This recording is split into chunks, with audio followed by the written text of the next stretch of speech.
Welcome back to Following Noadon, a Stormlight podcast. This week is episode 141, and we are covering chapters 20, 21, and 22 of The Final Empire by Brandon Sanderson. Paul, welcome back from your honeymoon that you haven't gone on yet. How are you? Oh, it was so refreshing, Trevor. Oh my goodness. Wow. I don't know. Whenever this airs, maybe I'll be on the honeymoon. I actually don't know. Who knows? Um, but I'm doing great. I'm really excited. Once again, it feels like we're flying through this book, and so that's exciting because I love this book, and two, I'm excited to get through it and get Eliot further into it as well, so we can talk about deep Cosmere things. Elliot? I'm doing good as well. I also am starting to realize that the end of this book is coming up. Like we are solidly into the back half of this book already. We're gonna be done with it before we know it. We're talking about chapters 20, 21, and 22. We'll be closing the end of part 3. Are we in part 3? Next week. Um, that is where we're at. We're going to be shelving our words segment. I know some of you are very attached to the words, and some of you think they're a waste of time. So we are going to be shelving our words and just going with Eliot chapter summaries. But we may or may not bring words back for Stormlight 5. So if you miss our words, they may come back in 2 years, but not at the moment. So let's get to Eliot's chapter summary, but before that, let's roll the intro.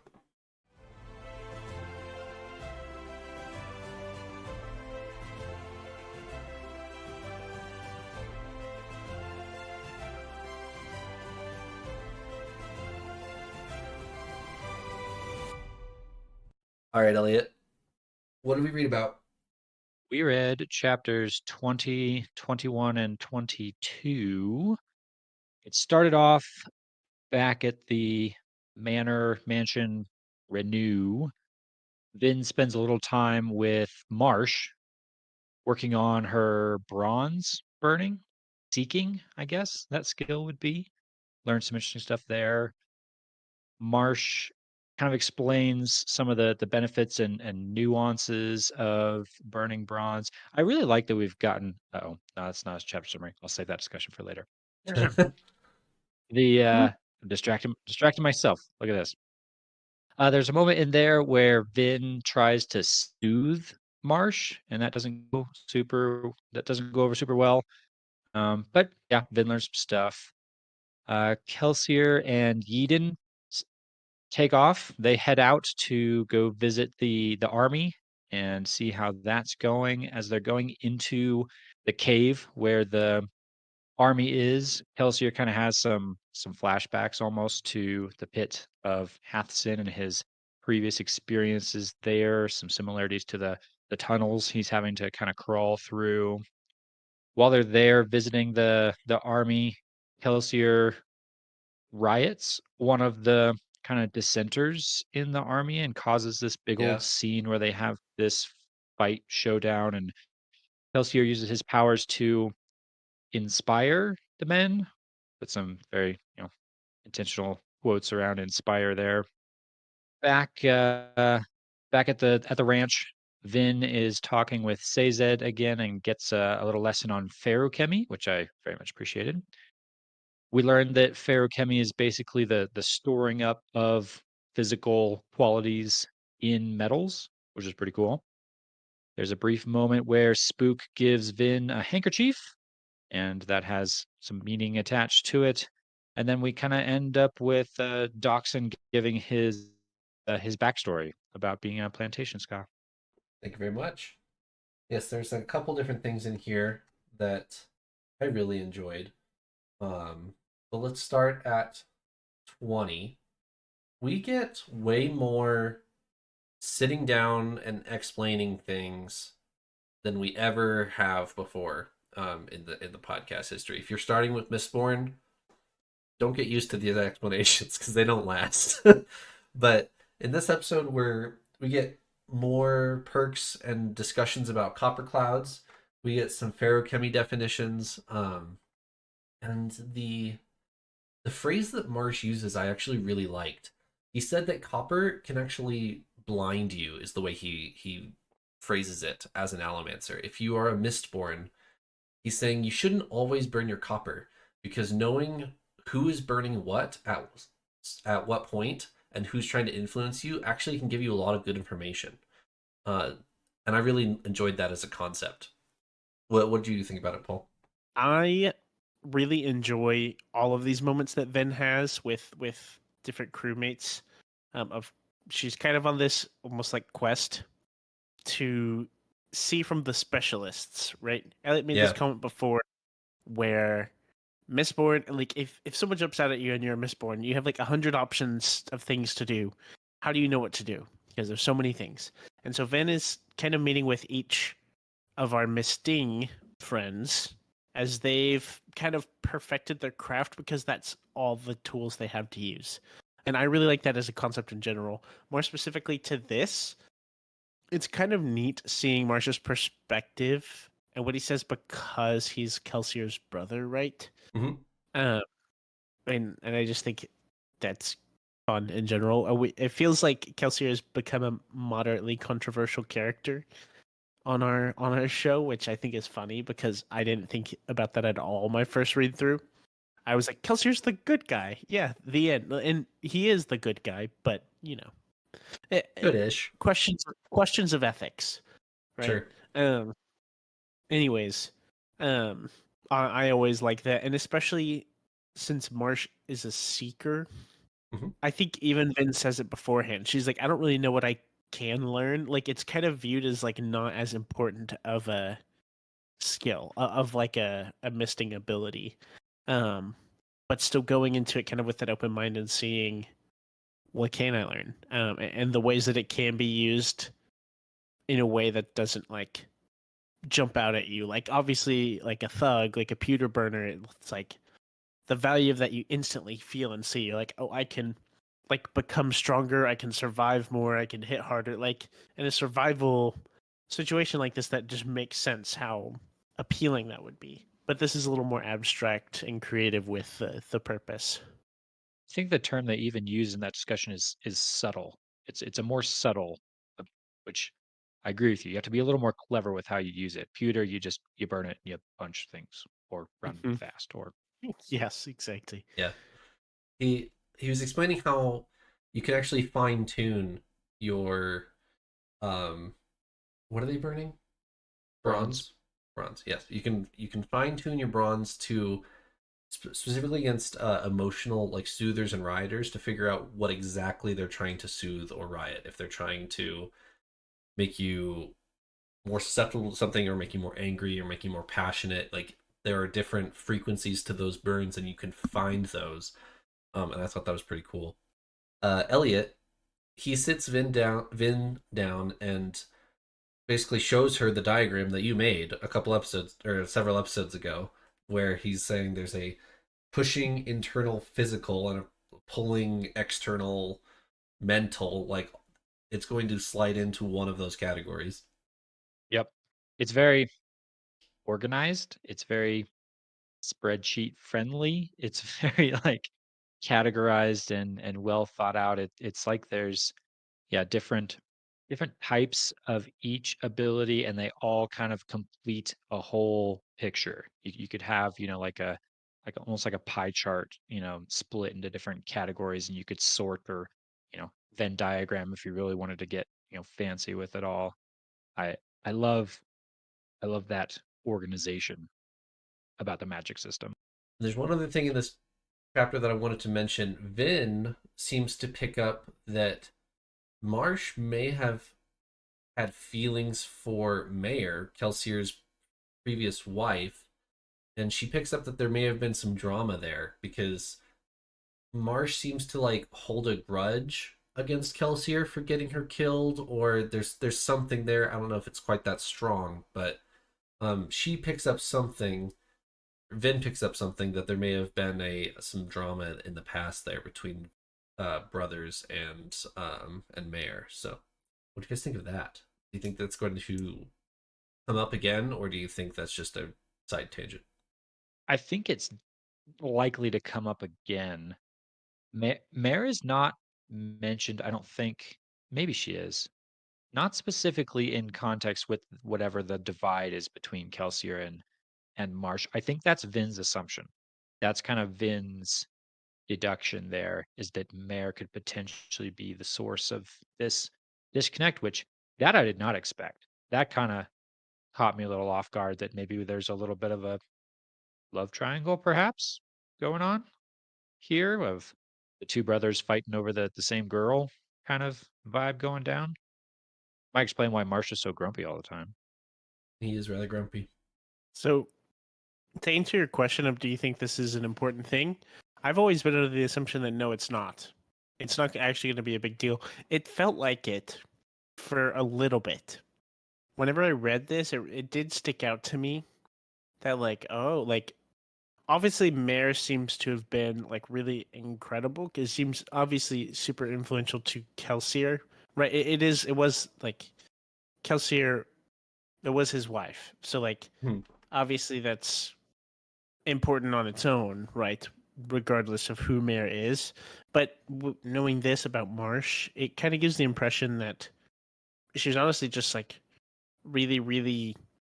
I don't know. This sounds cliche, but just really likable in general. That like most people, I'm guessing, if both brothers liked her, then she was probably really incredible, and it almost adds to the like sadness that may be because of Kelsier losing her. But The, what were you thinking, Eliot? finish your thought, and then I'll rebut. I was gonna say I feel like my thought is kind of pointless. In all honesty, It's like not I don't. pointless. It's not pointless, but it's like I think that's maybe digging in a little too far, especially for me saying I don't think this is gonna be like a reoccurring thing. I mean, there's probably some like level of maybe of brotherly resentment for that, but I don't know. It does come up, so maybe it's not. But in my head, it's something that's old news. And Ven is being let into like to know that about this, but that it is old news kind of thing. If I just took this scene on its own, kind of in a vacuum, I think I would agree with that. I very much be in that mindset of maybe there was a dispute in the past, maybe they fought over the girl. That's why Marsha's grumpy, but it's in the past, it's gone. However, I can't get out of the back of my mind the fact that Mare is the alleged betrayer of Kelsier. So that plays into this in my mind. If Mare really is the one who turned Kelsier in to the Lord Ruler, shouldn't shouldn't Marsh resent that? Yeah. Shouldn't Marsh have a negative reaction towards that? It doesn't seem like that's the case. It seems like Marsh is still of the mindset of, man, that darn Kelsier, he mistreated the woman I loved or stole the woman I loved. What a what an unfortunate, whatever. He's got that chip on his shoulder. I don't think he'd have that chip on his shoulder if he's thinking about the fact that Mare had betrayed them all, or at least Kelsier. Yeah. So now I'm starting to get suspicious. Like, well, hang on a second. Was Mare framed? Is Marsh our betrayer? Like all of this taken on its own seems like nothing. But when I start to kind of compare it to other bits of information we have, I start to draw some things and be like, well, hold on a second. This grudge could point to other things. I'm a little suspicious now. Yeah. That's actually a really good point. I honestly was forgetting the details because I genuinely I've read this twice now, thus far into it a second time, that Mare did betray Kelsier, not Cal. One, did bet- yeah, that's gonna sorry, happen again. did betray Kelsier, uh, and that's a really good point about it being like a framing potentially. Um, I don't know.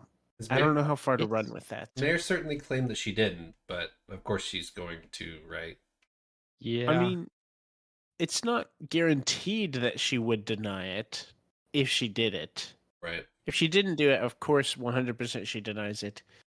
If she did turn Kelsier, then she's probably going to deny it, but not guaranteed, Yeah, it's not enough for me to say like Marsh is now suspect number one. I'm not that far. All I'm at is there seems to be a grudge. There seems to be some kind of chip on his shoulder. Mayor seems to have something to do with it. Who would that tie into this whole who betrayed Kelsier question? Solid maybe. Anything else for 20? All right, 21. 21 is a pretty long chapter, and it's all about Kelsier visiting the caves. And he takes a canal boat. It takes him, what, 2 weeks to get up to this forest via canal boat. And then he shows off all of his allomancing. I hate that that's a verb. He shows off all of his skills to the army and gets some kids in trouble, promotes some kids, and leaves. And that's pretty much the whole chapter. What did you guys get out of this one? Honestly, a lot of it I didn't get much of. It was helpful information. We got to learn about the caves. We got to interact with a couple of new characters. We get to see Yeadon take over the generalship of the army. Command takes over command of the army. Who was in charge of the army before? Was it Ham. Ham? Hammond. So a little bit of Hammond, a little changing of the guard there. I really focused in on the very end of the chapter, which Yeah. was the conflict bit, which I know we'll get to in a second. But yeah, the rest of it was fairly informational, not super deep. So I'm actually curious to ask Elliot. So I'm curious to know, like, what is your envisionment of the pits of Hathsin thus far? Mm. Right now, like, every time I hear the pits of insert thing, whatever pit, anything with the word pit, I always think of like almost a Colosseum setting, just naturally in a fantasy world. I don't know why. That's just I always think of a sub form of Colosseum setting, which is not exactly what this is for sure. It's more of like I mean, I picture it more so as like mining area, almost like treacherous mining. Um, but anyways, I'm actually curious to know like what is your envisionment of the pits of Hassid, just Can I like overall. can I answer this Yeah. first, and then we'll have Elliot Yes. answer? So Yes. I had no memory of physical descriptions of Pits of Fat Sin going into read number 2 here. So I keep envisioning it as like this massive, like mile by mile hole in the ground that's been terraced down like over and over. And then at the bottom there's like more caves that are, a bunch of smaller like shafts down, and you get led into this, and those are the Pits of Hatsin. It's like this huge mining quarry. Um I don't know if that's really technologically possible with what they have, but it's more going to be like you're mining out like pre-existing caves, which is what the Yeah. the description that we get. But that's not what is in my head. I imagine this huge like bowl, um, and way at the bottom is there's more caves that you walk down into. Interesting. Yeah, I have like I said the whole pits thing of a Colosseum. Like I know it's not that. That's just what I think of whenever I like look at the words. Right. But I've kind of envisioned it not exactly like you've been saying, Trevor, but similar in that it's like mining like pre-existing caves kind of thing. But it's like a you can get into but you can't get out of for whatever perilous reason. Okay. I mean, I'm assuming that there is a remarkable natural disaster risk, like natural danger, I guess. Not like necessarily like rock falls or things, but like I just always imagine sharp edges and stuff that like it'd be so easy for you to fall and die, or I don't know, get impaled. I envision that, I think, because it talks so much about the scars all over Kelsier's arms, Right. and those are from the pits of Hath Sin. So I assume that it was very easy to cut yourself, I guess. Anyways, I revised my imagination after reading this chapter. So similar I did too. path that you just explained, Trevor. Before this, I was thinking of industrial mining, pit mining, just like you described with like, Paris down. It's this huge pit where, it's going to take you a day to walk all the way around or whatever that might be. There's huge, mining trucks and front end loaders. I mean, not actually, but Right, that's what it right, would look right. like in our world. But reading this chapter, Kel specifically describes it differently. He describes it as like worming his way through like cracks and crevices and having to track down geodes. He He's talks specifically about he's going the splunking. mining of ATM. Yes, he's going spelunking, and they were tasked with finding geodes. Not it sounds like not necessarily, I think of mining as more like finding a vein of ore and, trying to excavate as much of that ore out of the vein that you can. Sounds like that's not necessarily the case, that this is more of you're kind of individually crawling through caves and digging your way through to try and find geodes. And I think it was this chapter too that even talked about the quota that they're supposed to find like one geode a week Yeah. or something like that. That is that's not very much. That's like almost nothing, which side note is making me reconsider some of my previous comments and theories about the Final Empire having to have warehouses upon warehouses to store all this ATM that they've been mining for hundreds of years. Well, if they're only finding one geode per week per miner, that's way less than I thought we were talking about here. So maybe ATM is not quite in as much quantity as I was assuming before. So I have to revise some of those things. But yes, in this chapter, I started to imagine now spelunking, which, if you've ever gone spelunking, is pretty intense. There's some good caves not far from where Trevor, you and I live here in Colorado, and I've gone multiple times with friends, just on our own, and you can crawl and wiggle through holes and crevices that are only about 18 inches wide, just enough to kind of squeeze your shoulders through, and it's if you're claustrophobic, it gets pretty terrifying pretty fast when you're just kind of wiggling your way in the pitch black, through these holes down into these caves. It's a ton of fun, but it's pretty intense at the same time. And that's now what I'm imagining this mining in the pits of Hathsin is. Kelsier's crawling around in there on his own for days at a time, trying to find one single geode to meet his weekly quota so he doesn't get killed. And then the scars on the arms bit too was interesting. I assumed that was going to be some kind of a punishment, that Mm. that was some kind of torture that the guards of this place are inflicting upon the prisoners, upon the workers. But it sounds like that's not necessarily the case. I think he specifically talks about having to like reach into crevices and whatnot to try and get these geodes and slicing up his arm as he's, reaching past these razor sharp rocks to try and get to these geodes. So it seems like the actual, act of gathering the ATM is what scarred his arms up so bad. Yeah. The way he explains these pits, and he says that they're pretty similar to the pits of Hatsin, is he just kind of describes it as you're walking through a forest and then there's just this fissure in the floor and you kind of just drop down into the fissure and then it just keeps going and going and going and going. And I'm not sure if I can like completely validate that in my head with like earth caves because I feel like that they do those do exist, but they're not very common. I feel like caves are usually more horizontal in entrance as opposed to just a hole. You I need to take you to those caves I've that been are I've not been far from once. here.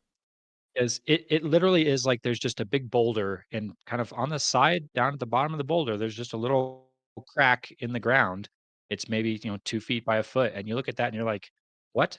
But if you crawl through it, it just keeps going and going and going, sometimes down, sometimes sideways, sometimes down. What it doesn't do is open up into a cavern, which I assume Right. that these caves in our story have to do. If you're hiding thousands of men in here, it has to open up into a habitable space at some point. Right. I'm envisioning the glittering caves except you enter from above.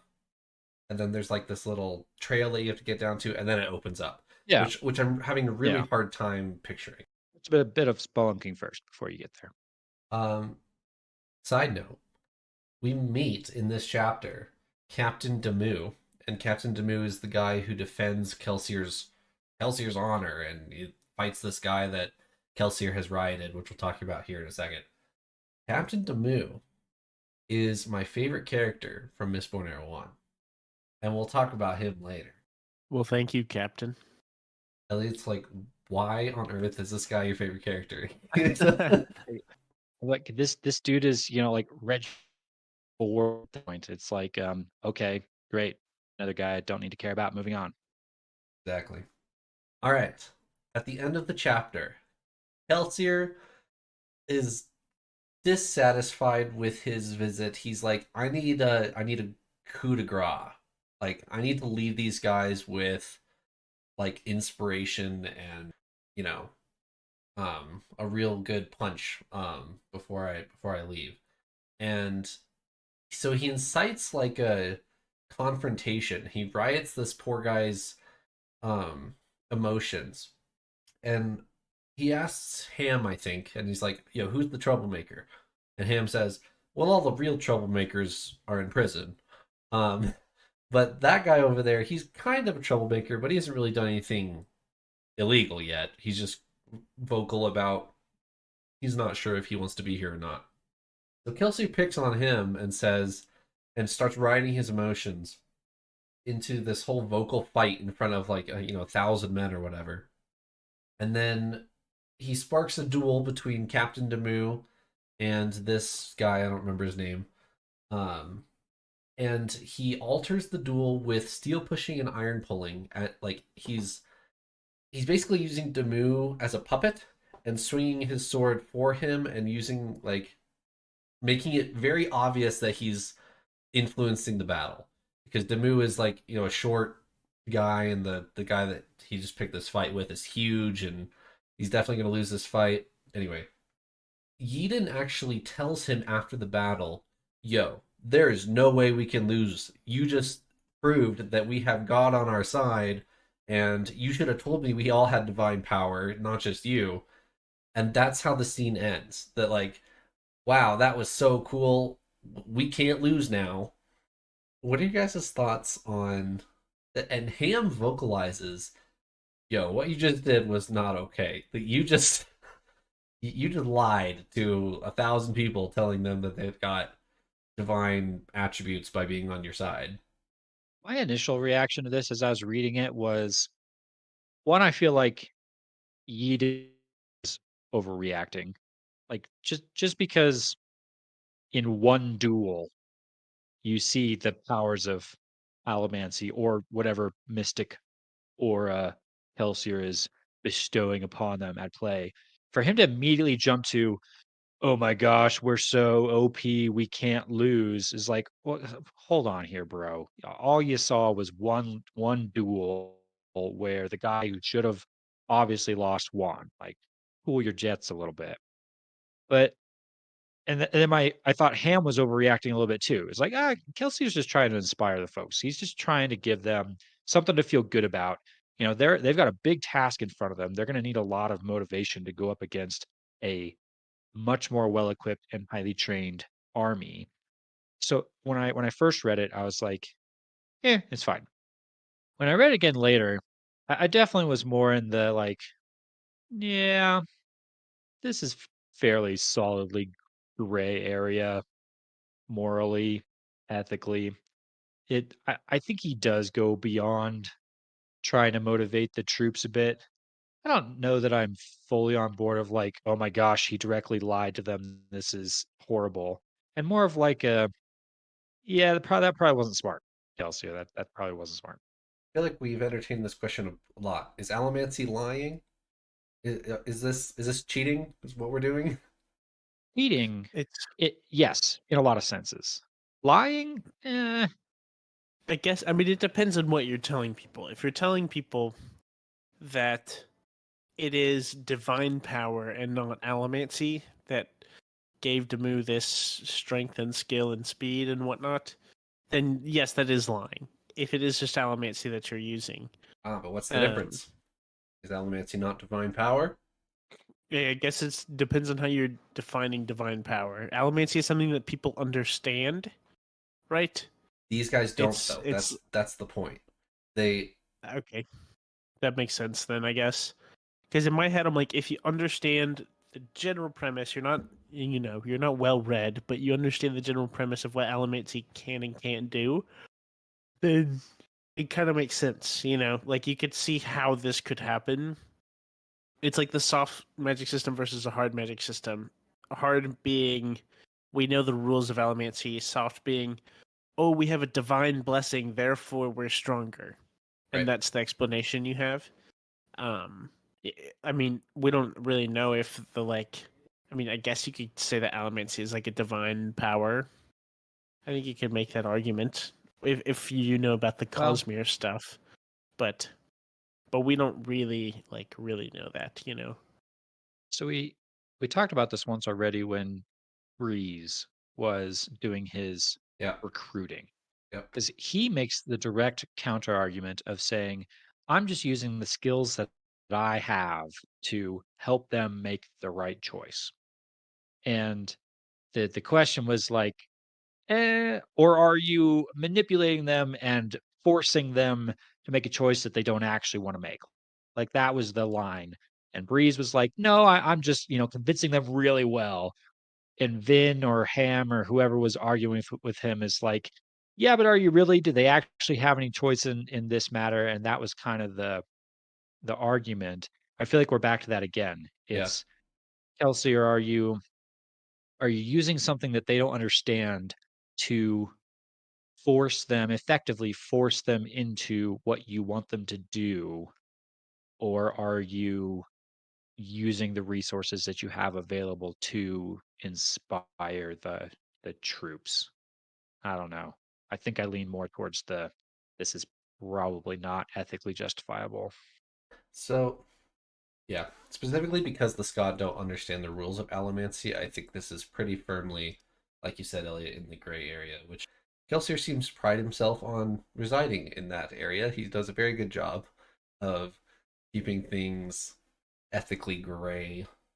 Kelsier is a solid chaotic neutral at this point, for sure. Not chaotic good. No, Okay.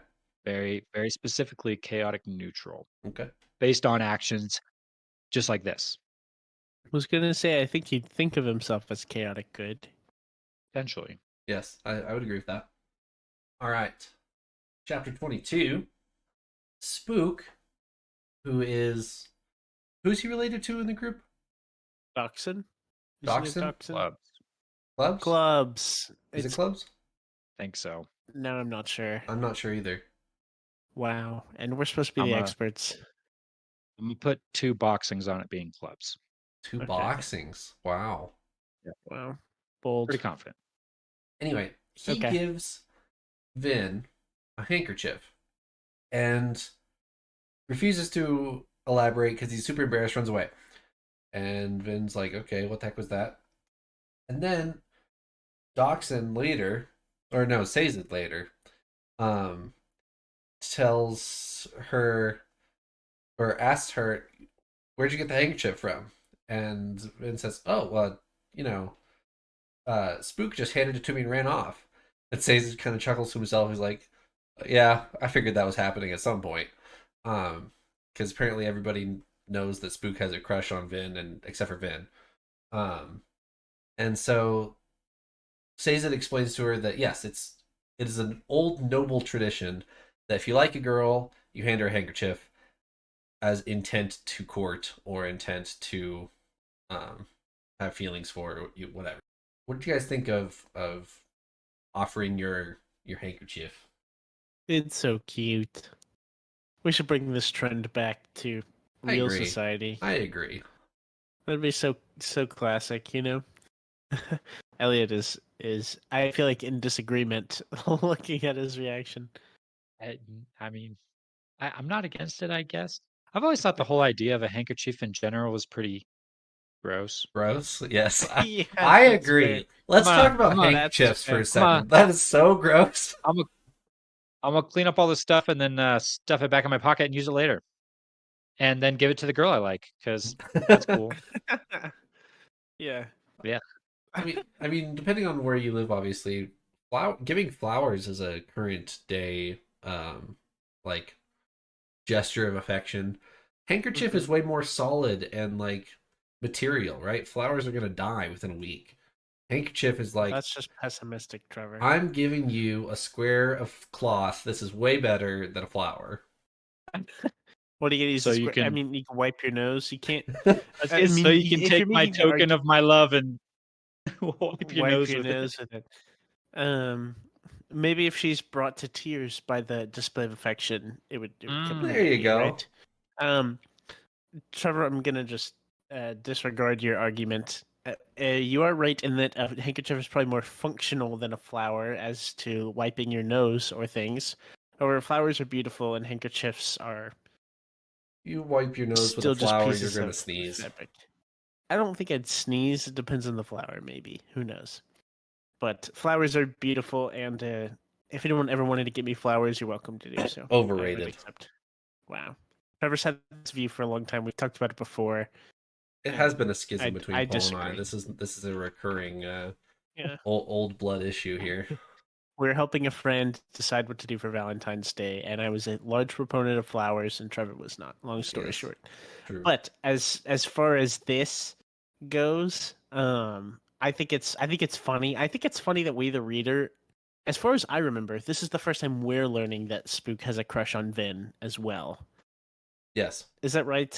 but besides him acting like all awkward around her, I mean, yes, yeah. Yes, yeah. I could picture this more so like a movie than a lot of scenes we've seen. There's a lot of good action, which is like great, but this I could just picture this as being really really funny of Spook walking up and maybe trying to say something, but like not really actually saying anything, and then handing off this handkerchief and just kind of scurrying away, and just like also just beating himself up afterwards, just like, I oh my blew it. gosh, I can't believe I didn't say anything, like, just getting all frustrated about it, and I think it's really funny. I'm actually a little bit nervous about this because Spook seems odd.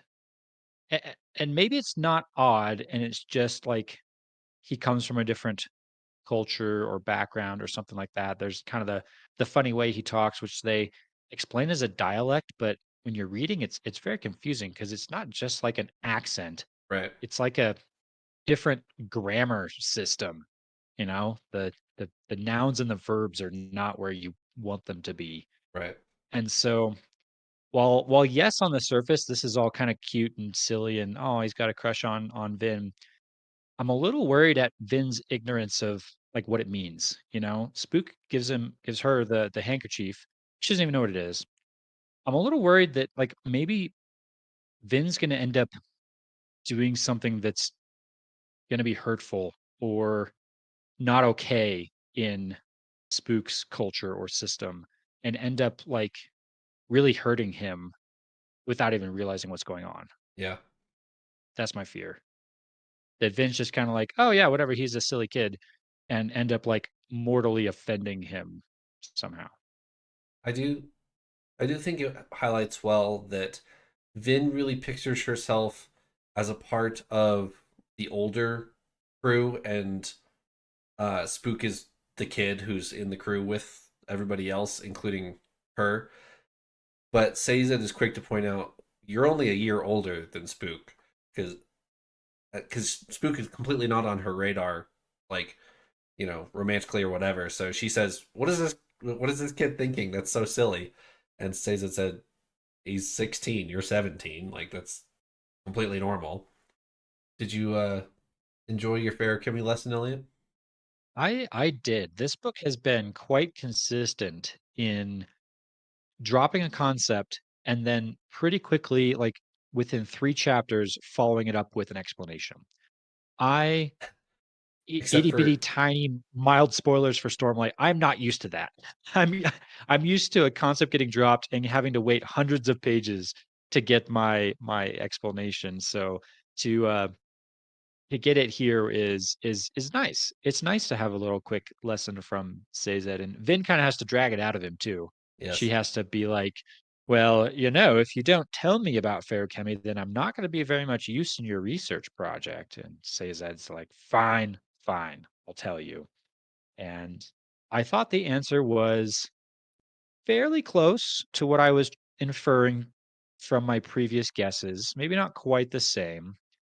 I like the concept. I like and Sazed kind of talks about this, the differences, the similarities and differences to allomancy, where feruchemy is storing up physical attributes in a metal. And it can be a lot of different physical attributes. So you could do like strength, you can do like senses, I think it said. You can store up like, extra senses like burning tin kind of.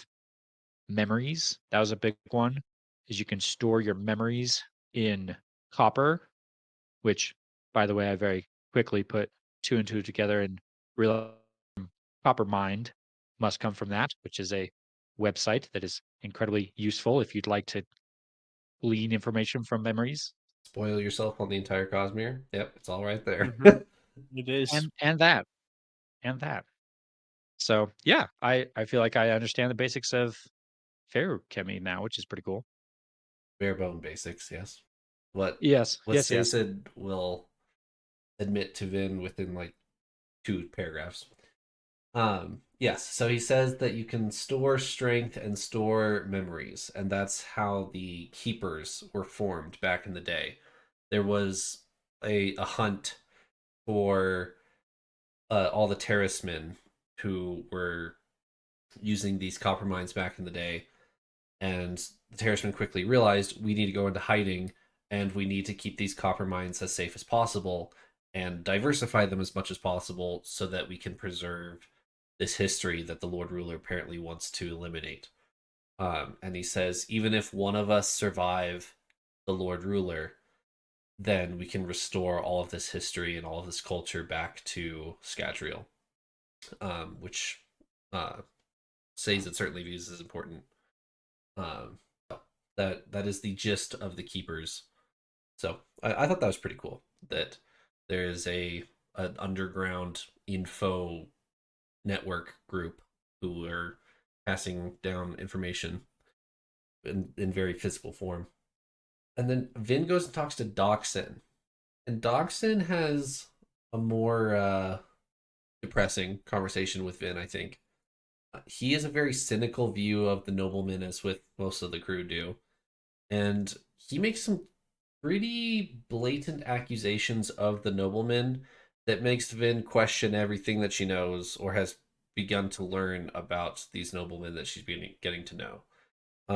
Doxson just says, "Yeah, they're all horrible people. All of them, without fail, down to a single person, has done all of these atrocities, not a single exception." Which I'm not sure I could like. I buy into that. But that's certainly what Doxson and Kelsier believe. So, what do you guys think of that? But comparing Doxson's attitude to Kelsier, and they have a similar bottom line in that they lump all noblemen into this category of bad. Yeah. But Doxson seems a little more level on the emotional side of it. Doxson seems just very straightforward, like, yep, I've been there, I've seen terrible things, they're all bad. Kelsier seems to be a little more emotional. Kelsier seems to have this like visceral reaction like when he sees a nobleman. It's like, oh, you need to I need to wipe all of you off. There seems to be this much more revenge driven or much more, I don't know, emotional response somehow. Whereas Doxson is just fairly, yeah, I've seen you all do terrible things. Haven't met a good one yet. We should probably get rid of them all, sort of thing. I don't know which approach I like worse or better, but Like worse.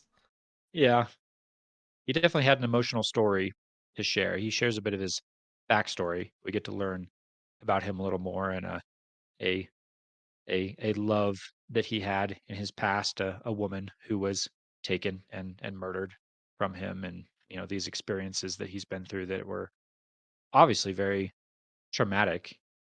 It seems like he's maybe come through it a little less scarred than Kelsier, but Yeah.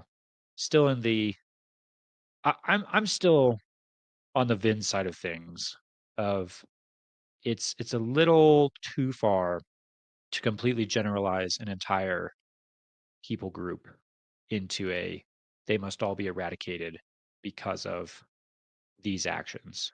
That that starts to get into genocide. Yeah. Anything else before we talk about a little bit of Stormlight spoilers? Not much. I think this was probably you mentioned earlier, probably the slowest set of chapters we've had yet in this book. Yeah. Not much action. Although I guess we did get a fight scene with Kelsey in the little duel, but still Spar not the scene. same. Not not trees falling out of the sky onto Inquisitors. Ah, yes. It's a great episode. Are you ready? Yes, I am. Da da da da. Stormlight stuff. Okay. Stormlight stuff. We got a quick note from Sazed that the nobility wears metal. Because why? It's like a flex. It's a fashion They thing. they right? do it. Yes, it's a fashion thing, and it kind of showcases like, yeah. So what? I have metal on me. Like I'm. It's popularized by the Lord Ruler, right? Mhm. Because the Lord Ruler wears metal, and it's kind of like a go ahead, try to Alamance it. I'm way stronger than you can ever be, so I do That's not care. that is certainly the reasoning they use in this chapter. Yes, that is what we're told. I'm gonna pry this a little further. Why does Sazed wear metal? He's a ferrochemist. So, is it entirely plausible that the Lord Ruler is a ferochemist and trying to hold on to certain things of his own, right? Because he certainly knows about ferochemy, because he's hunting said ferochemists. So I would just quickly jump to the conclusion myself that the Lord Ruler is ferocheming. Didn't like that word. Okay, Ferrocheming. so the the the definition we get for ferochemy is you have to be touching it, like you have to have the metal on you and it gives you a memory or strength or something, right? I I'm, thought I ask, had to I'm like. asking Elliot. Go Oh, ahead. okay. But because you and I, Paul, we're gonna have rules that are in our head that I'm not sure that were explained in that chapter. That's fair. Yeah, the chapter didn't go super far. It was different metals hold different stuff. You have to be touching it. I think in this chapter it drops that you can't share your metal with others, that it's your power in that metal. It's you that has to use it. Okay. That's like as far as the rules went. Okay. I'm bringing this up in the Roshar segment because is there anyone on Roshar that is defined by has metal on them? There was someone with a bunch of earrings, right? In Words of Radiance. There it is. Elliot, who is it? Well, so we have an organization of people that have rings. Yes. Who is it? Well, I'm thinking of the names going back in time here. I almost said the There, Traders Guild, but that's a Dune thing. no, there's the Sons of Honor. Is it Sons Sons of of Honor? Honor. Yes. So there is Yeah, a member of the Sons of Honor that shows up and is described as rings on her finger lady. yeah. Whose rings on her finger lady and what she do? Do you guys remember?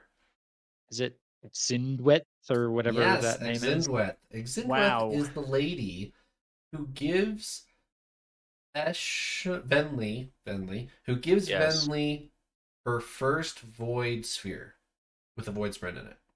Yeah. Yep.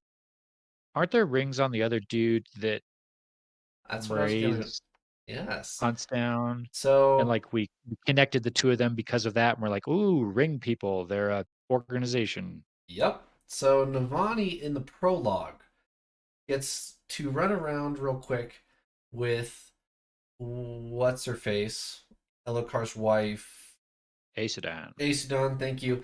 And Aesudan is talking to this scholar dude, and Yeah. Rushur Chris is his name, and Rushur Chris is Ring Dude. He's got a bunch of rings on his finger, and he's a really smart scholar. Are you guys putting two and two together yet? You're saying that that person may be Rusher Chris is a fair chemist? I am saying that, yes. Rushur Chris is a fair chemist. Anybody who shows up on Roshar that's like, oh, they got a bunch of rings on their hand. Pause. Now you have to. The more we learn about ferrochemy, the more you're going to notice any metal that is being placed on a person. You're going to be like, bing. That person is either from Scadrial or knows things about Scadrial. Here's my I follow all that logic, and I love the Cosmere implications of this, and it makes me want to go back and read the entirety of Stormlight Archive to look for people wearing Yes, you're metal. welcome.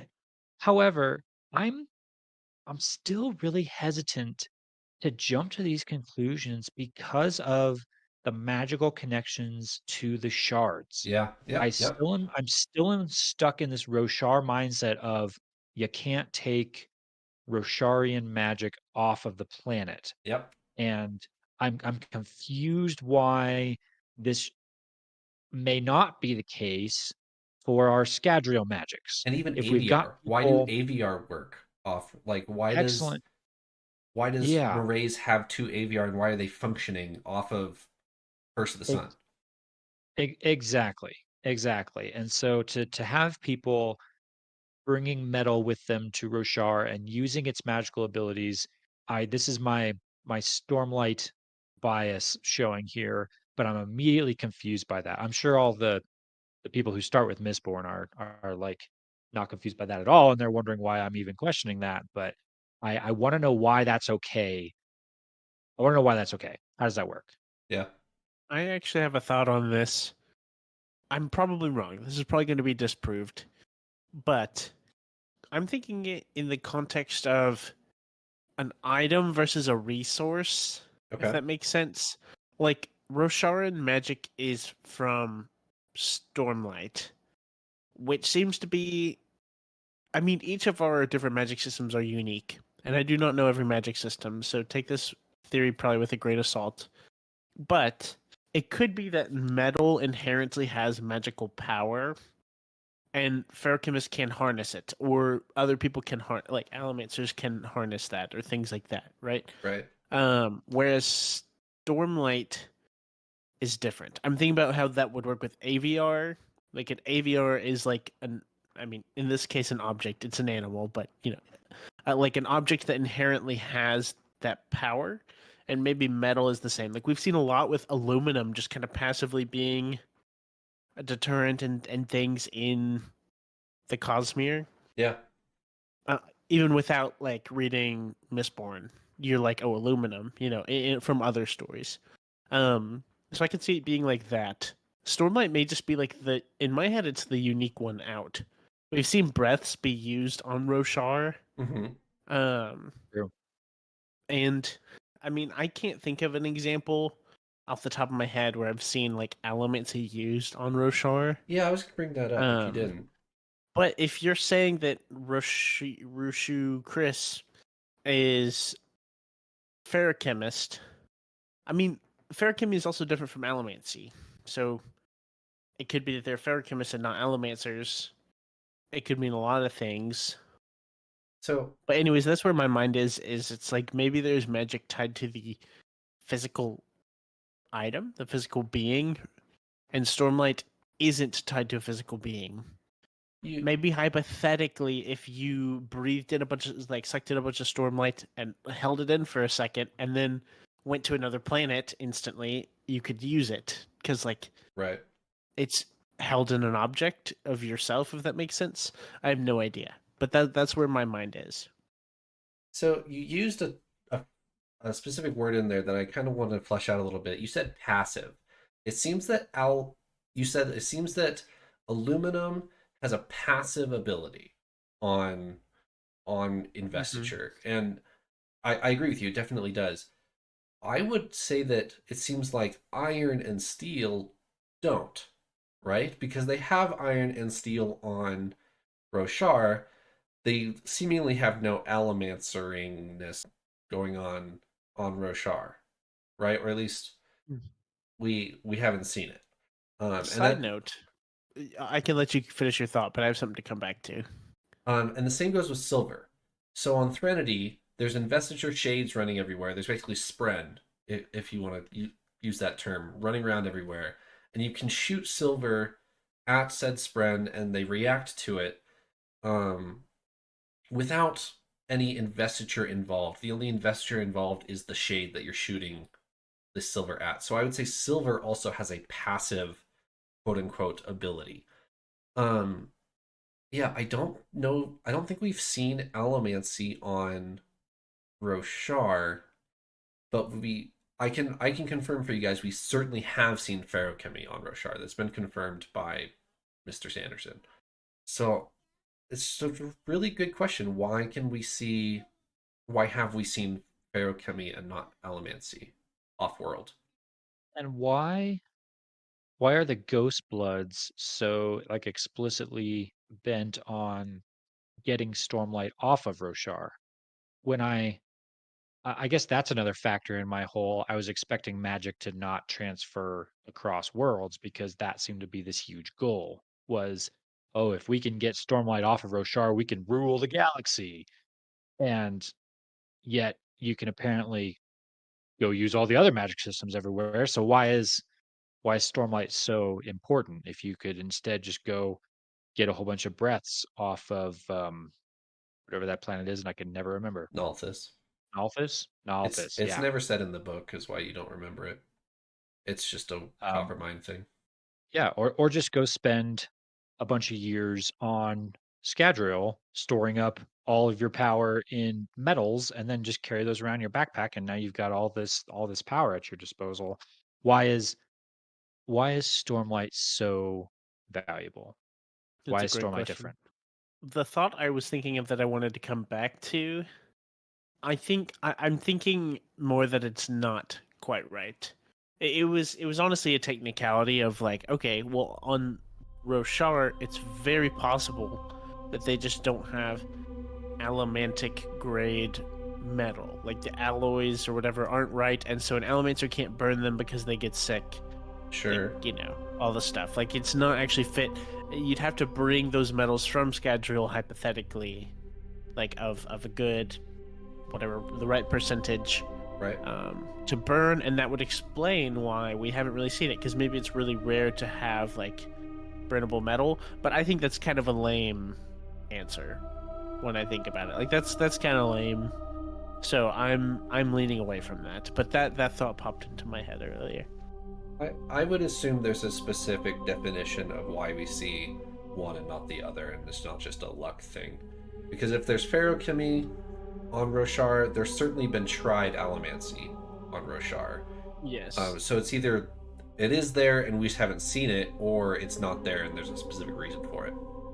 Any other Stormlight stuff you guys want to chime in on before we close the episode?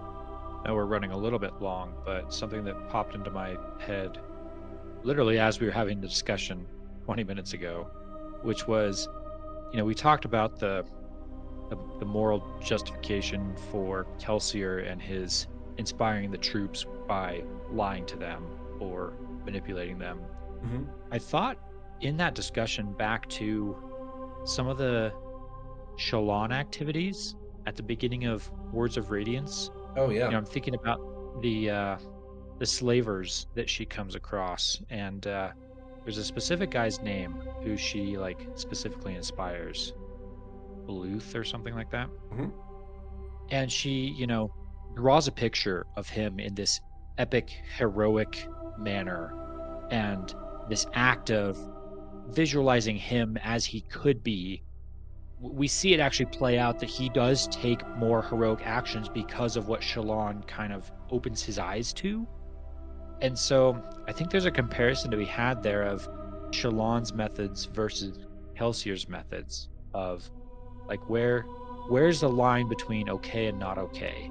Yeah. And I think it might be in this whole letting the person take the steps for themselves.